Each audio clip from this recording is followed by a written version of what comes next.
Ibunda mendiang Julia Perez, Sri Wulandsi sebut rumah peninggalan sang anak tidak akan dijual. Sri Wulandsi mengaku banyak orang yang ingin membeli rumah singgah milik Julia Perez. Bahkan ia mengatakan orang-orang tersebut berani membayar harga yang cukup tinggi. Meski demikian, Sri Wulandsi mengatakan tak ada niatan untuk menjual rumah tersebut sampai kapanpun. Terlebih, ia menyebut rumah tersebut meninggalkan suatu kisah dan kenang-kenangan dari anaknya, Julia Perez. Rumah itu pun, kata Sri Wulandsi, merupakan hasil perjuangan dan kerja keras dari sang anak. Kendati rumah singgah peninggalan putrinya sempat ditawar dengan harga tinggi, Sri Wulandsi tetap tak tergiur dengan tawaran tersebut. Bahkan dikatakan Sri, rumah itu pernah ditawar orang seharga 1 miliar rupiah.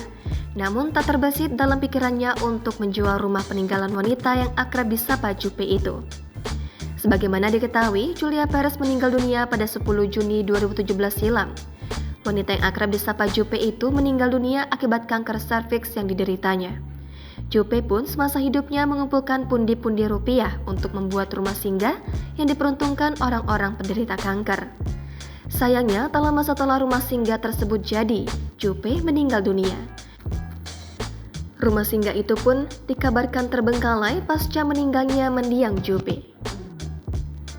Download Tribun X sekarang, menghadirkan lokal menjadi Indonesia.